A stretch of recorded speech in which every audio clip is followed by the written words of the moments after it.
Olá, boa tarde. Eu sou Elaine Santos. Eu quero agradecer o convite para participar dessa conferência, que, a meu ver, é bastante importante e traz um tema super atual, crítico, da América Latina. E é uma conferência que, ao mesmo tempo, traz uma gama de possibilidades de análise crítica da América Latina, né? Não só focada no feminismo, mas também focada no feminismo. E, além de ser uma homenagem à teórica da teoria marxista da dependência, Vânia Bambirra, que é uma teórica bastante importante e que é pouco lembrada, e nos últimos anos talvez um pouco mais, mas que ao longo de décadas, né, ficou no esquecimento das teorias mais mainstream, e mesmo no mainstream crítico, né, a Vânia Bambirra sempre foi pouco lembrada. E essa análise que eu vou fazer é sobre o colonialismo insidioso e o extrativismo petrolífero no Equador. E aí alguém pode pensar, né, o que isso tem a ver com o feminismo como um tema central, mas tem muito a ver, tem tudo a ver, né? E é uma leitura interdisciplinar, antes de mais, do extrativismo como prática e também como metáfora. Né? A questão extrativista na América Latina ela é muito importante. Foi isso que me fez pensar a questão do extrativismo junto com a teoria marxista da dependência como uma ferramenta teórica, pensando a exploração latino-americana, não só a exploração do território, a exploração de recursos, mas como que isso usurpa, né, toda a possibilidade de um desenvolvimento autônomo, né? Porque aí isso, a forma de expropriação, a forma de como o extrativismo ocorre na América Latina é o que vai levar à violência, à dissipação do tecido social de uma forma geral, né? E aí, nessa exposição, que é parte de uma tese, que muito possivelmente eu não vou conseguir explicar na inteireza, né, por 20 minutos, mas que eu vou tentar. E no caso do Equador, que foi o país que eu me debrucei com mais afinco, o que a gente observa é que o extrativismo ele revela uma forma de capitalismo que é comum na América Latina, né? E foi por essa via que eu tentei entender assim o que era, sendo brasileira, né, o que era o capitalismo no Brasil, um capitalismo sui generis, né, e se isso podia ser estendido até o Equador. Então, entender a América Latina nas suas particularidades não é uma tarefa simples, né? Exige um trabalho de pesquisa bastante profundo, um resgate histórico, né? Muitas vezes um resgate de uma memória que foi e ainda é constantemente apagado. Então, tem toda uma recomposição de uma humanidade que nos é retirada o tempo todo. E nos é retirada também quando a gente olha para a América Latina e só vê questões culturais, povos e etnias, e nós não somos só isso, né? Então, toda nessa história, ela segue sendo uma história de luta. E aí eu sempre lembro do argentino Fernando Mires, né, que ele falava que a sociedade colonial, ela não é só movediça, né, ela é cataclísmica também, ela está o tempo todo em constante contradição. Então, isso já ultrapassa aquela ideia romantizada de que os colonizadores chegaram e aí houve uma harmonia, houve uma integração cultural que deu origem a um povo miscigenado, que é um povo bonito. Então, tudo isso cai por terra aqui. Né? E uma ideia romântica da subalternidade ou uma ideia estereotipada, né, de um povo omisso, um povo ingênuo, um povo alegre, que nada tem a ver com o que de fato representou a nossa história, né? Então, assim, eu dividi a minha apresentação aqui em três momentos, que são resumos, né, do que eu propus para que a gente pudesse debater depois. Mas a América Latina, assim, para pensar criticamente a América Latina, que sempre foi o meu objetivo principal, de me entender nesse continente, entender um objetivo até individual a princípio, mas que também é um trabalho socialmente referenciado, porque eu não parti das minhas ambições, mas sim do que eu sou naquele mundo, né? Sendo uma mulher também, miscigenada, sendo mulher, morando na periferia de São Paulo, eu tentei entender o que significava ser humano nesse continente. Então, o meu interesse maior pela América Latina sempre foi entender, nos ver criticamente para que a gente pudesse avançar, né, e sair dessa condição, que é uma condição bastante desigual que a gente vive. Então, o marxismo, nesse sentido, ele me ajudou muito, mas ele só me ajudou, só foi possível pensar o marxismo na América Latina quando eu pensei de forma dialética, né? Quando eu não consegui, quando eu saí, quando eu pensei de forma dialética e saí do pensamento herético, né? Do transferência do que é o marxismo na Europa, do que foi o marxismo na Europa, e transferindo ele para a América Latina. Então, não foi isso que eu fiz, né? Eu tentei entender as lutas, a nossa composição, né? As nossas questões étnicas de gênero, a própria colonização, e isso me trouxe diversas novidades dentro da historiografia marxista, que evitou com que eu separasse, né? O só gênero, agora só racismo, ou agora só a questão colonial. Não, eu consigo ver tudo, a complexidade mesmo naquela realidade. E aí isso me espanta, inclusive, quando eu observo algumas pesquisas que, quando olham para a América Latina, elas vão olhar somente por um viés, um recorte que a gente chama, né? Isso é impossível, porque a América Latina é essa composição, né? Não dá para pensar a América Latina sem pensar na questão racial, questão de gênero, e a própria questão econômica e a própria colonização que nos trouxe até aqui. Então, tudo isso tá entrelaçado, assim, não existem lutas separadas, né? E aí a questão de classe volta novamente, ela nos ajuda a entender o que é essa composição, né? O que é a composição de classe na América Latina. Então, a América Latina ela não foi uma consequência do capitalismo europeu, não foi a partir da Europa que nós surgimos, né? Vamos dizer assim. Se assim fosse, nós estaríamos fadados ao fracasso, né? Porque a gente só conseguia alterar a nossa realidade a partir da alteração de um cenário europeu, um cenário eurocêntrico, e aí isso nos colocaria a reboque na história, né?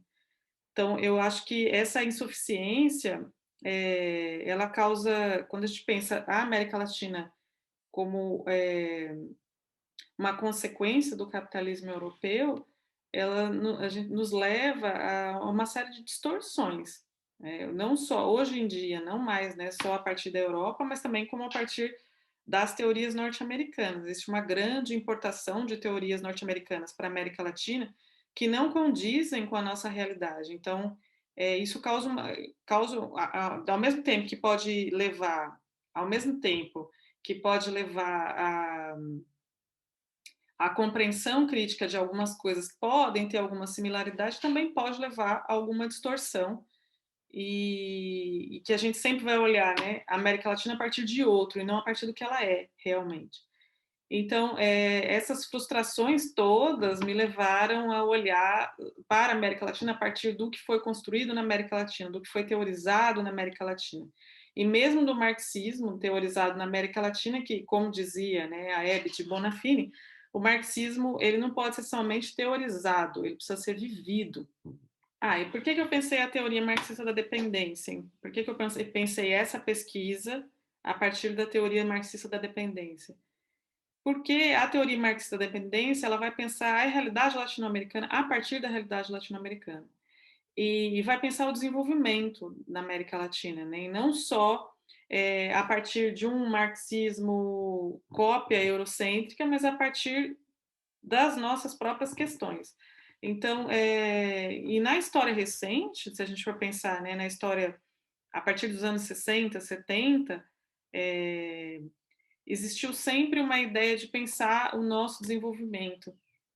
sempre existiu um pensamento latino-americano a partir do que nós somos, qual é a nossa formação histórica, que povo é esse, né, que forma a América Latina. E aí, então, nós temos aqui uma série de adjetivações quando pensa América Latina, e hoje, mais do que nunca, eu que estudei o Equador e fui pensar com os povos andinos o que era a compreensão de desenvolvimento, eu vejo que há uma série de nomeações e adjetivações para aquilo que já foi teorizado.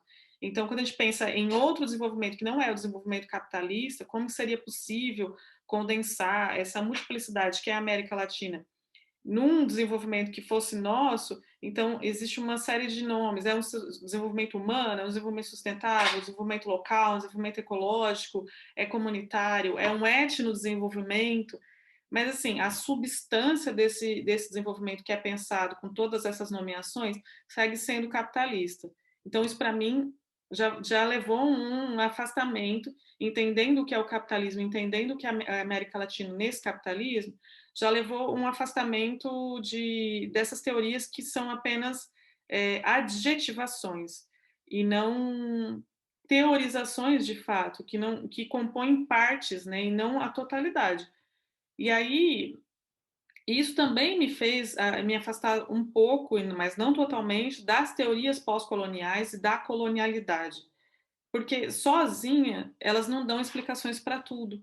Então, a teoria marxista da dependência, ela me permitiu pensar o que é essa dependência latino-americana configurada na divisão internacional do trabalho. Então, qual é o papel? Porque se a gente pensar que só o colonialismo nos trouxe até aqui, é como se a gente vivesse do passado, num resquício do passado, e nada é um resquício do passado. Porque se fosse assim, a gente estava vendo ainda os dinossauros na janela, né? Na verdade, nós temos uma história que também é composta de colonialismo, mas que hoje esse colonialismo, a forma de se colocar, ele é refuncionalizado. Então, foi a teoria marxista da dependência que me permitiu entender isso. Então, a meu ver, todas as teorias da colonialidade ou dos estudos pós-coloniais só são possíveis de ser pensados junto com a teoria marxista da dependência. E porque aí sim nós vamos conseguir entender qual é o papel, né, desses países, como que eles estão configurados na divisão internacional do trabalho que está posta neste momento, e quais são as consequências e a forma como isso vai tomar em cada país, né? Se é o racismo, que racismo, como ele é feito, ou se a questão de gênero é maior ou menor em cada país, como que ela está colocada. E as relações, né, estabelecidas, quando a gente estuda só as relações sociais, né, sem as questões políticas, sem as questões econômicas, sem o papel desses países no mundo, a gente só estuda as relações, então a gente não consegue perceber que elas também estão submetidas a uma acumulação, né, e a formas de produção. Então tudo isso para mim, né, precisa estar junto numa análise que está engendrada, que está relacionada entre si. E a teoria, então, foi daí que eu tive um envolvimento maior com a teoria marxista da dependência, analisando a condição de subdesenvolvimento, né? E não uma determinação de subdesenvolvimento, como a teoria da dependência pensou, que a nossa condição de subdesenvolvimento era eterna, a gente não conseguiria sair disso, né? Foi assim que o capitalismo se fez e é assim que a gente vai permanecer. Não, não é isso, né? Não foi por aí que eu fui. Então, o Rui Mauro Marini, ele menciona que a nossa situação colonial ela não pode ser reduzida a uma condição estanque, determinada, que é o tipo de acumulação gerada na América Latina. Não, a gente tem que analisar isso historicamente, de acordo com cada momento do capitalismo. A América Latina, ela nunca deixou de se desenvolver, mesmo no subdesenvolvimento, ela permaneceu desenvolvendo dentro desse capitalismo. Então, isso gerou uma série de contradições, e é daí que eu parti. É, a exploração, então, né, nesse subcontinente, ela tem uma forma de diversas exclusões e de violências de vários tipos, né? e que elas vão se refuncionalizando, como eu disse, em cada país, em cada região, em algum momento elas se entrecruzam, ou por meio do racismo, do patriarcado, da própria pobreza, mas que se isso for visto a partir ou só do racismo, ou só do patriarcado, ou só da pobreza, a gente não consegue entender é, como que isso tá posto, né? A complexidade disso. Então, nessa análise que eu fiz, para entender, né, o que é o Equador, qual é dentro do Equador a questão do petróleo e do extrativismo, que são questões economicamente centrais no país, não dá para olhar para o Equador sem olhar isso. E dentro da teoria marxista da dependência, eu me debrucei sobre uma série de autores, entre eles a Vânia Bambirra, o Agustin Cueva, o Rui Mauro Marini, o Sanches Parga, foram autores que me auxiliaram a entender qual é o papel, qual é o tipo de controle exercido em cada país, qual é o papel da industrialização em cada país.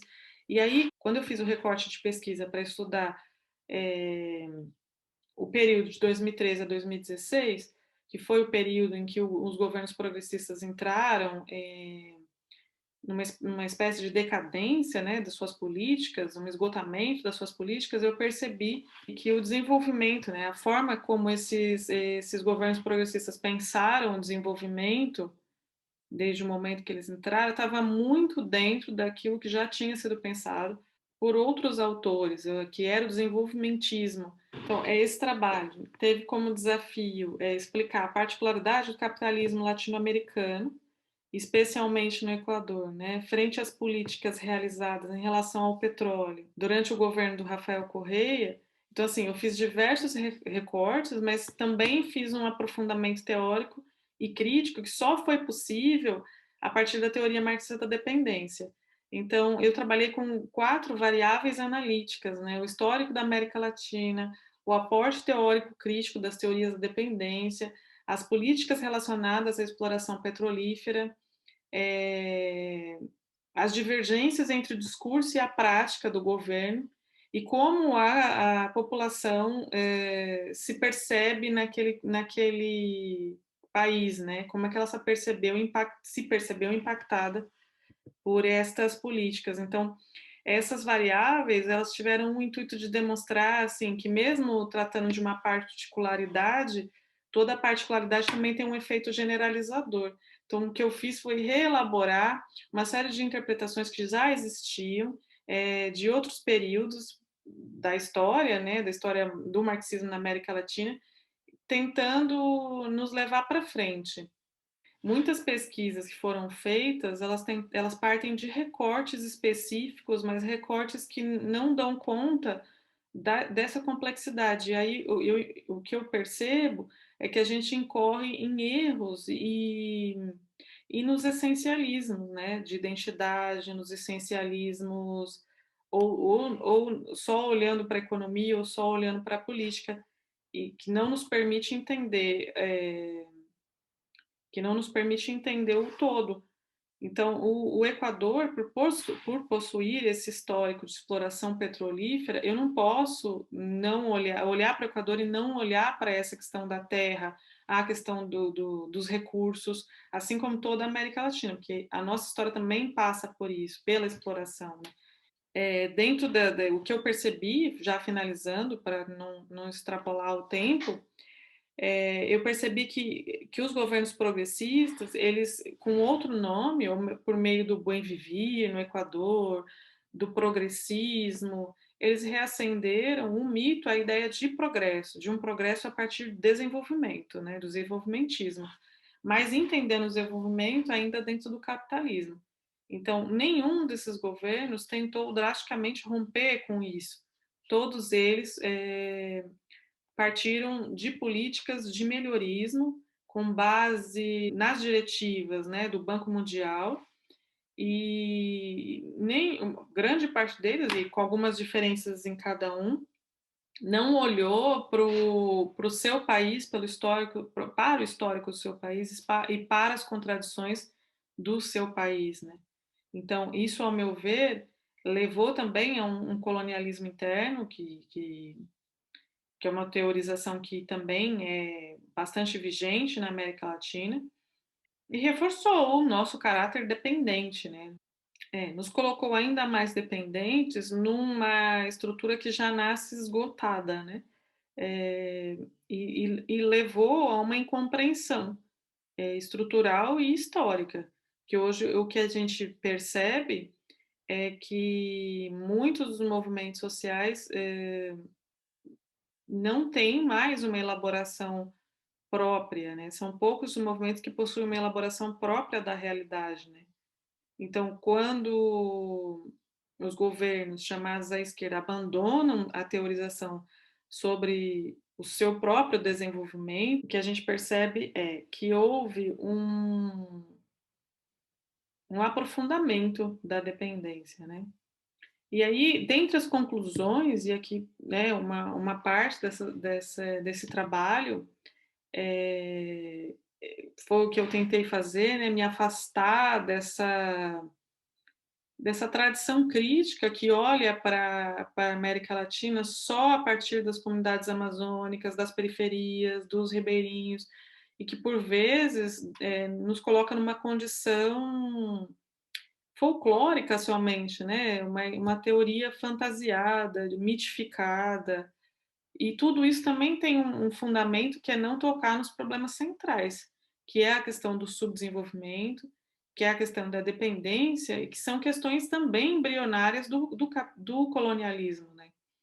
E toda essa carga histórica, ela também está relacionada com as noções de nacionalismo, de neocolonialismo e do próprio imperialismo, que durante muitos anos ficou completamente desapercebida, passou desapercebida por grande parte das teorizações na América Latina. Então, esses modelos explicativos, eles problematizam a realidade, mas eles criam terminologias que não correspondem à realidade. Eu sempre, isso é uma coisa bastante latente para mim, que vim da periferia, e a pobreza hoje é chamada de sustentabilidade, né?